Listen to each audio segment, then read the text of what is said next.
प्राण सज्जनों, भक्तिमयी माताएं, सभी को सप्रेम हरिस्मरण। आज हम लोग 16 सोमवार व्रत का महात्म्य, विधि विधान एवं कथा का श्रवण करेंगे। इस व्रत के करने से व्रती की सभी मनोकामनाएं पूर्ण होती हैं, इहलौकिक सुख मिलते हैं और पारलौकिक मोक्ष की प्राप्ति होती है तथा भगवान शंकर की असीम कृपा बनी रहती है। महात्म्य, शिव पुराण के अनुसार 16 सोमवारों का व्रत रखने वाले भक्त को भगवान शिव और माता पार्वती की कृपा होती है। यह व्रत सर्व मनोकामनाओं की प्राप्ति के निमित्त किया जाता है।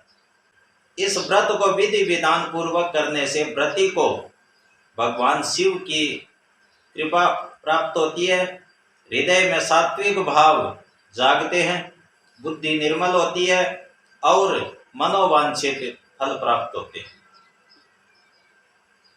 भगवान शंकर की उपासना से व्रती की भक्ति भाव बढ़ती है, मन के कुविचारों का शमन होता है और सांसारिक आदि व्याधियों से छुटकारा मिलता है। पूजन विधि, इस व्रत को किसी भी शुक्ल पक्ष सोमवार से आरंभ किया जा सकता है। उपवास आरंभ करने से पहले शिव पार्वती का स्मरण करें और संकल्प करें कि मैं सच्चे मन से विधि पूर्वक भगवान शिव और पार्वती के इस व्रत को करूंगा। सोमवार के दिन प्रातः काल स्नान आदि नित्य कर्मों से निवृत्त होकर पूजा की तैयारी करें। शिवलिंग को घृत, दही, दुग्ध, गंगाजल इत्यादि से स्नान कराएं। तत्पश्चात बेलपत्र और श्वेत पुष्प भगवान शंकर को अर्पण करें और ओम नमः शिवाय मंत्र का जप 16, 21 या इससे अधिक यथाशक्ति करें। 16 सोमवारों के व्रत के समापन पर व्रत का उद्यापन करें। 16 सोमवार व्रत कथा, इस व्रत की कथा सज्जनों शिव पुराण में इस प्रकार उल्लेखित है। प्राचीन काल में अश्वपति प्रदेश में भगवान शंकर का एक अत्यंत भव्य और विशाल मंदिर था। उस मंदिर का पुजारी बहुत धूर्त और दुष्ट प्रवृत्ति का था। वह मंदिर में आने वाले श्रद्धालुओं को धोखे से नशीली वस्तुएं खिला देता और उनका रुपया, पैसा, आभूषण और सामान छीन लेता था। वह मंदिर में रहकर भी पाप कर्मों में लीन रहता और मांस मदिरा का डटकर प्रयोग करता था। उसके पाप कर्मों की संख्या दिनों दिन बढ़ती ही जा रही थी। एक दिन भगवान शिव और मां पार्वती पृथ्वी पर भ्रमण करने के लिए निकले। घूमते घूमते वे उस मंदिर में पहुंचे। उन्होंने पुजारी को ऐसे नीच कर्म करते देखा तो उन्हें बहुत क्रोध आया। माता पार्वती ने क्रोध में आकर उसे कोढ़ी होने का शाप दे दिया। माता पार्वती के शाप से पुजारी तत्काल कोढ़ी हो गया। अपनी दुर्दशा देखकर वह दाहड़े मारकर रोने लगा और बार बार अपने किए हुए दुष्कर्मों की क्षमा मांगने लगा। किंतु शिव और पार्वती पर उसके रोने और प्रायश्चित करने की बात का कुछ भी असर न हुआ। वे उसे रोता कलपता छोड़कर वहां से चले गए। जब देवांगनाओं ने उसके विषय में सुना तो वे पुजारी का हाल देखने के लिए मंदिर में पहुंची। वहां पुजारी की हालत देखकर उन्हें उस पर बड़ा तरस आया। देवांगनाओं को देखकर पुजारी जोर जोर से रोने लगा। तब देवांगनाओं ने उसे कहा, एक तो तेरा जन्म उच्च ब्राह्मण कुल में हुआ है, दूसरे तुझे शिव के इस मंदिर का पुजारी बनने का सौभाग्य प्राप्त हुआ, लेकिन तूने अपने पद और मंदिर की गरिमा का दुरुपयोग किया है। तूने शिवालय में रहते हुए भी अनेक नीच कर्म किए हैं, तेरे सारे अपराध अक्षम्य हैं। फिर भी तेरी इस समय की हालत को देखकर हम सब तुझे एक ऐसे उपवास का महात्म्य बतला देते हैं जिसके करने से भोले शंकर तेरे इस महापाप को भी क्षमा कर देगी। पुजारी के बार बार आग्रह करने पर देवांगनाओं ने बताया कि यदि कोई मनुष्य श्रद्धा पूर्वक 16 सोमवारों का व्रत रखे और सच्चे मन से भगवान शिव से अपने पापों की क्षमा मांगे तो भोले भंडारी शिव उसके पापों को अवश्य क्षमा कर देगी और कुष्ठ रोग से उसे मुक्ति मिल जाएगी। तत्पश्चात देवांगनाओं ने उससे व्रत करने की विधि भी समझा दी। पुजारी ने उनके बताए अनुसार 16 सोमवारों का उपवास किया। उपवासों की अवधि पूरी होते ही शिव की कृपा उस पर हुई और वह फिर से अपने पहले वाले स्वरूप में आ गया। एक दिन वह ब्राह्मण जब शिव की आराधना कर रहा था तो मंदिर में एक निर्धन ब्राह्मण आया और पुजारी से कहा, महाराज मैं बड़ा दुखी और निर्धन हूँ, कृपा करके कोई ऐसा उपाय बतलाइए जिससे मेरे सारे कष्ट दूर हो जाएं। तब उस पुजारी ने उस ब्राह्मण को 16 सोमवारों के व्रत की महिमा बताई और व्रत रखने के विधि विधान के बारे में भी बताया। निर्धन ब्राह्मण ने घर आकर पूरी श्रद्धा से भगवान शिव के 16 सोमवार व्रत किए।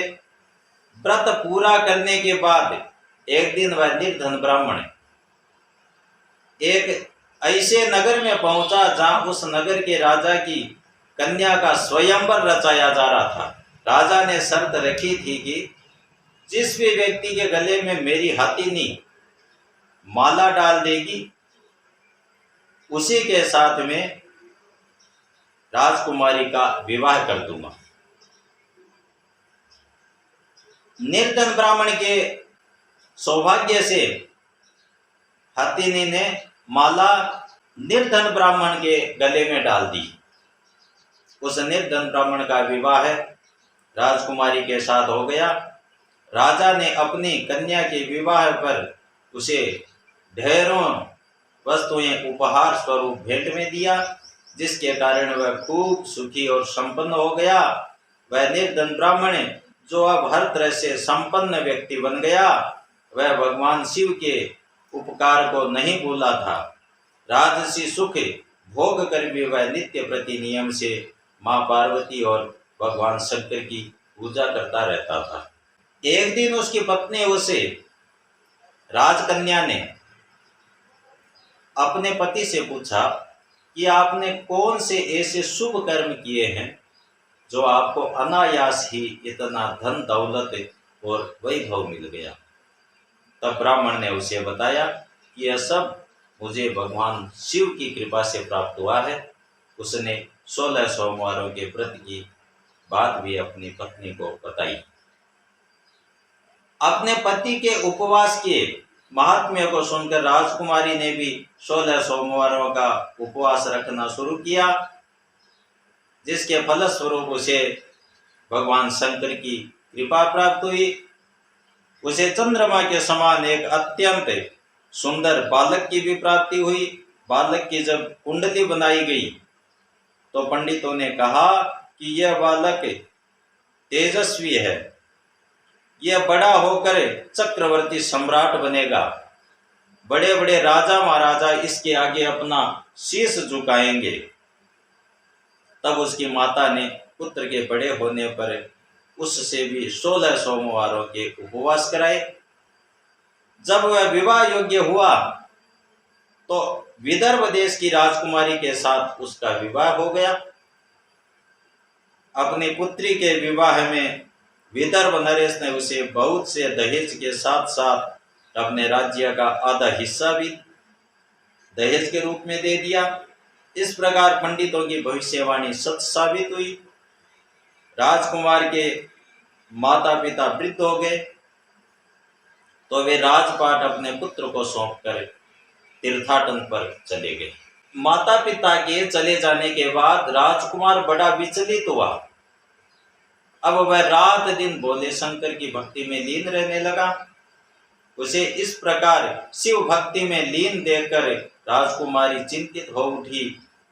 एक दिन उसने अपने पति से पूछ ही लिया, स्वामी, आपके पास तो हर प्रकार का वैभव और इतना बड़ा राज्य है, फिर आप इस तरह से वैरागियों की भांति क्यों रहते हो? मुझे यह सब अच्छा नहीं लगता। राजकुमार ने पत्नी के कहने पर ध्यान नहीं दिया। वह पूर्ववत शिव की पूजा आराधना में लगा रहा। एक रात की बात है, जब राजकुमार सोया हुआ था तो उसे स्वप्न में एक साधु ने दर्शन दिए और कहा, वत्स, तुम्हारी पत्नी तुम्हारे विनाश का कारण बनने वाली है। यदि तुम भविष्य के कष्टों से मुक्ति पाना चाहते हो तो अपने मन को कड़ा करके उसे घर से निष्कासित कर दो। अगले दिन राजा ने अपने सहयोगियों एवं राज ज्योतिषियों को रात में देखे हुए स्वप्न के बारे में बताया तो उन्होंने एक स्वर से यही कहा कि रानी को राज्य से तत्काल बाहर निकाल देना चाहिए। राजा ने तब ऐसा ही किया। उसने अपनी रानी को अपने राज्य से दूर एक निर्जन वन में छुड़वा दिया। ऐसा है रानी उस निर्जन वन में अकेली भटकने लगी। वहां रहते हुए उसने अनेक कष्ट सहे। कई बार वह जंगल के हिंसक पशुओं का शिकार होते होते भी बची। एक दिन एक धोबिन उस जंगल से गुजर रही थी। उसने जब रानी को इस प्रकार कष्ट सहते देखा तो उसे रानी पर तरस आ गया और उसे अपने घर ले आई। लेकिन धोबिन के पति को रानी का वहां आना अच्छा नहीं लगा। उसने तत्काल रानी को अपमानित करके उसे अपने घर से निकाल दिया।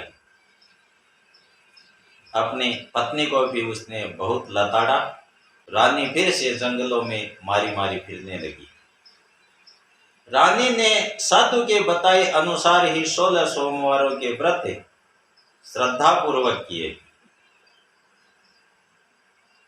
भगवान शिव से अपने द्वारा किए गए पूर्व अपराधों की क्षमा मांगी तो भोले शंकर प्रसन्न हो गए।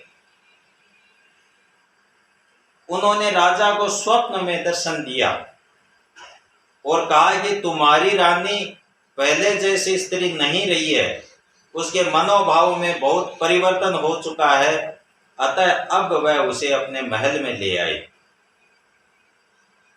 राजा ने भगवान शिव के आदेश का पालन कर रानी को अपने महल में बुलवा लिया। तब से दोनों प्रभु भक्ति में लीन रहकर सुखी जीवन व्यतीत करने लगे। मृत्यु के पश्चात दोनों को शिव धाम में स्थान मिला। इस प्रकार जो कोई मनुष्य सोमवारों का उपवास श्रद्धा, भक्ति और प्रेम से करते हैं उन्हें सभी सांसारिक सुखों की प्राप्ति होती है और मृत्यु के पश्चात उन्हें शिव धाम में स्थान मिलता है। जय गौ माता, जय गोविंद।